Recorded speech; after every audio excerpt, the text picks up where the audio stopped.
All right, hey guys, welcome to Through the Bible, Verse by Verse, a plain and simple study of the entire Bible, book by book, chapter by chapter, and verse by verse.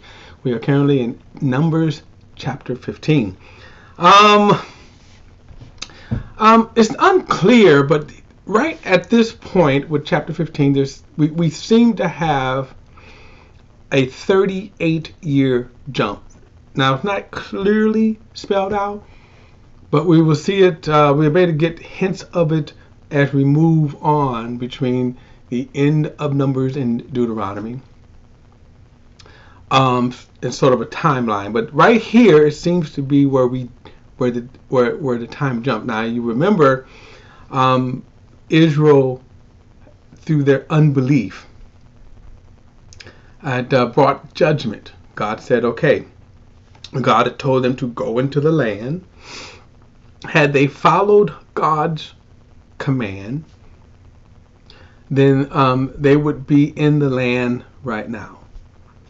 They insisted that they scout the land out first. Bad sign. They scout the land out, and then when they come back, they said, oh, the land is just as God said. The land is flows with milk and honey. But the giants are in the land. We cannot take them. In fact, look, we're like grasshoppers. We're grasshoppers than our side, so you know we must be grasshopper than their side. Okay. And they cried, and then all of a sudden they were like, and at this time it was just, a year, right? They'd only been out of Egypt for a year. And then they did the whole complaining. Well, why did we come? Egypt would have been better for us. Let's go back to Egypt, which is kind of amazing in of itself, as if Egypt would have wanted them back. They haven't even thought that far, but I digress. And at that point, God says, okay, fine. Here's how we're going to do that. I'm going, just as you said, you guys will fall in this wilderness. Everybody that's from 20 years old and up will fall. Will die on this side in the wilderness. You will not go into the promised land. They attempted. They said, "Oh, okay, we were wrong," and then they attempted to go up and got whipped by I think it was the Amalekites. They got whipped. Now, interesting, they didn't die, but they did get whipped. But it also showed too that when God wasn't with him, they got whipped. Which means, had they believed God, they would have defeated the same people that whipped them, that defeated them. But again, their unbelief.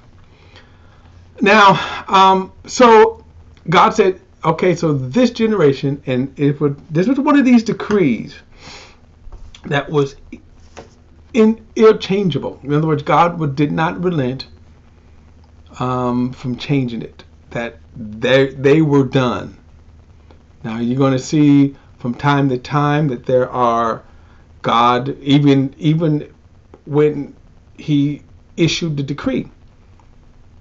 The first decree was, he said, I'm going to destroy them. And Moses said, oh no, Lord, don't. Moses interceded for him, and God relented from destroying the entire nation. What he didn't relent from was that generation was going to die in the wilderness.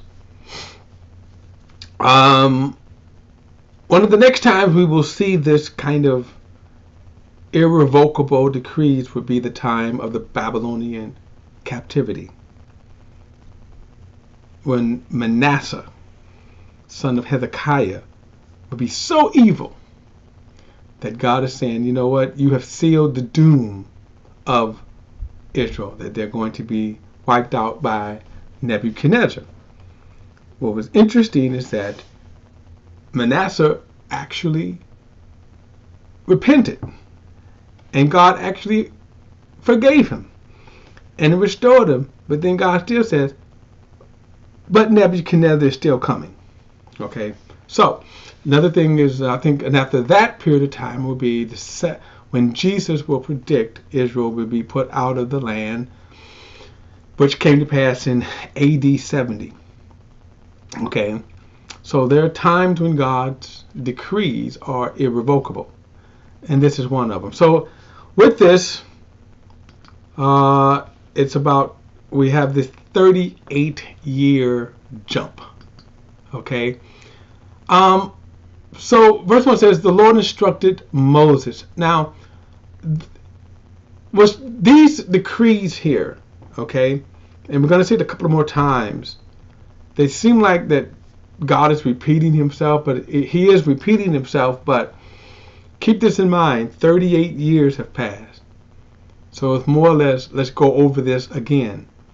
And we're going to see this now, maybe from this perspective, a couple of more years when they actually go into the land. There are other commands he's going to say again, right? And so again, it's just at different time periods that he is saying these things, okay?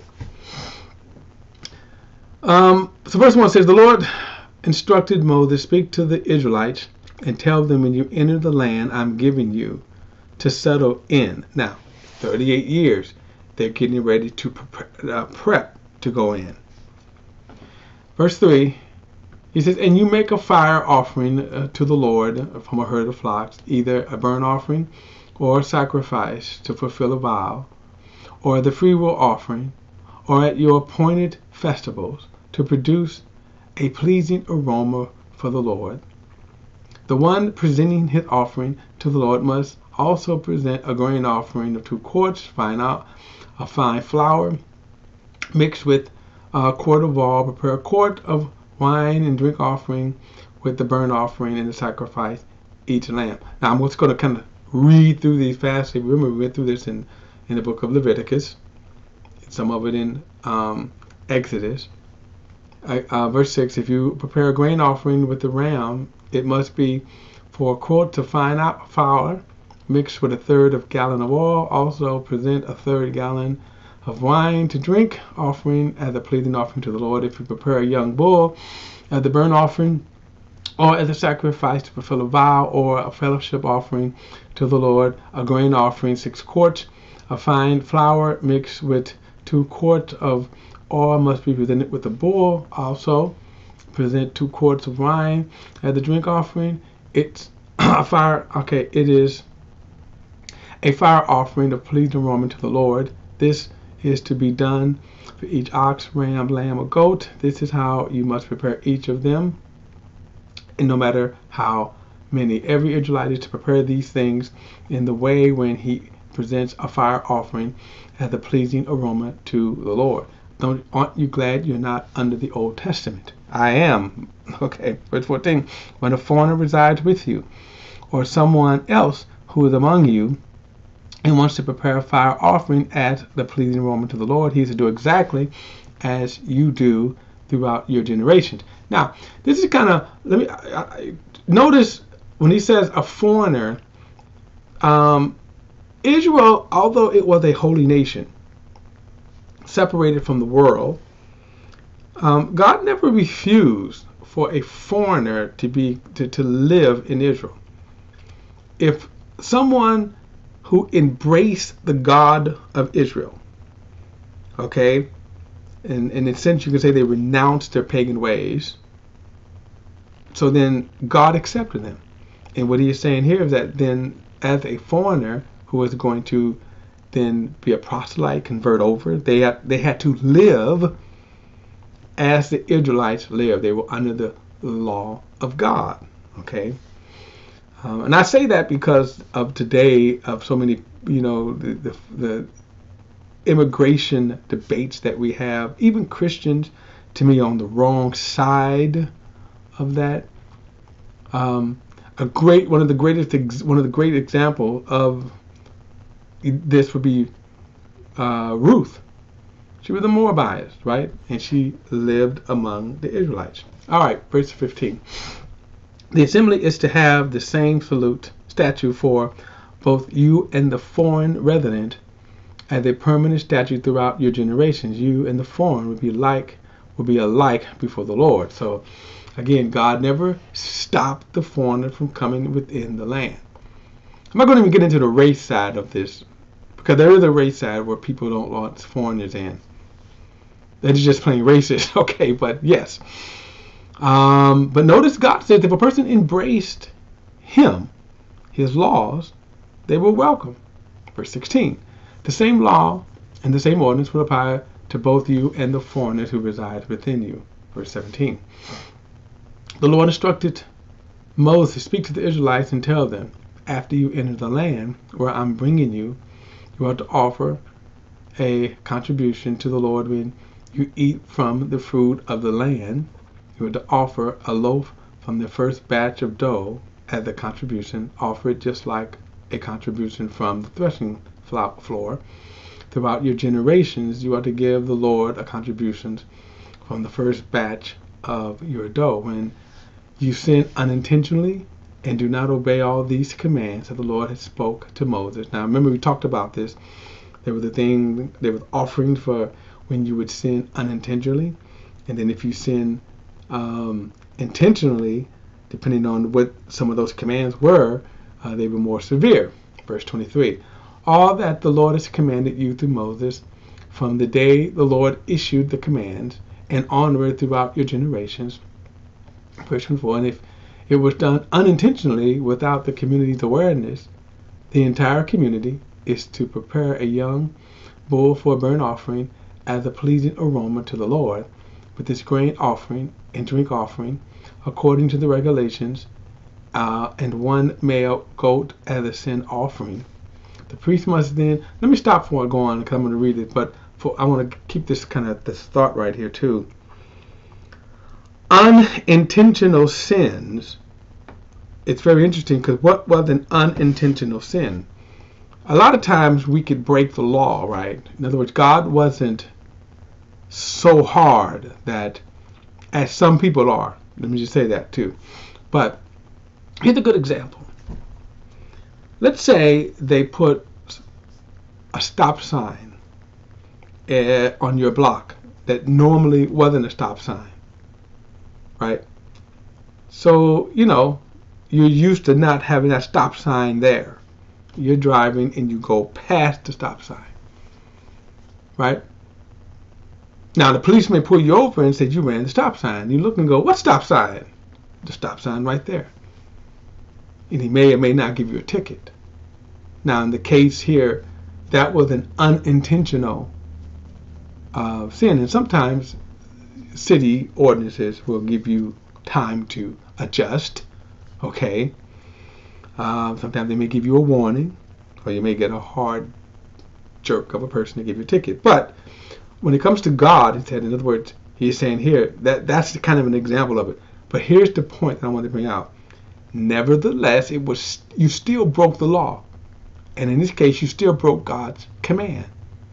So in that respect, whether it's unintentional, knowing or not, breaking God's command is still breaking God's command. And this is why, think about it, you had to offer the sacrifice of atonement, even though you didn't know you broke the command. You still sin before God. Okay. Verse 25. The priest must then make an atonement for the entire Israelite community so that they may be forgiven, for the sin was unintentional, but nevertheless they still sin. Okay. They are to bring their offerings, one made by fire, to the Lord, and their sin offering before the Lord for the unintentional sin. Verse 26.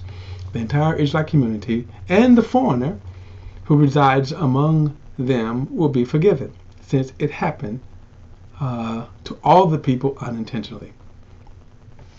If one person sins unintentionally, he is to present a year-old female goat as a sin offering. The priest must then make atonement before the Lord on the behalf of the person who acts in error, sinning unintentionally. And when he makes the atonement for him, he will be forgiven.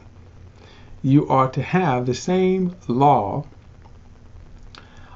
for the person who acts in error, whether he is an Israelite or a foreigner who lives among you.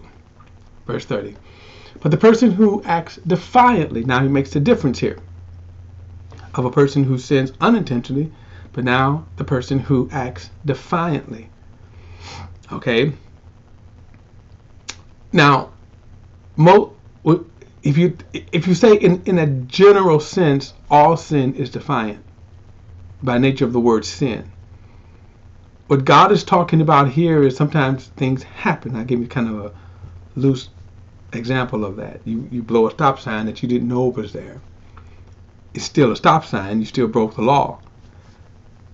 Most of the sins, in the most general cases, that you will sin against God because your sin nature. So he says, but the person who acts, verse 30 again, the person who acts violently, whether native or foreigner resident, for example, blaspheme the Lord, that person is to be cut off from the people. He will certainly be cut off because he has despised the Lord's word and broken his commands. His guilt remains on him. Verse 32, while the Israelites were in the wilderness, they found a man gathering wood on the Sabbath day.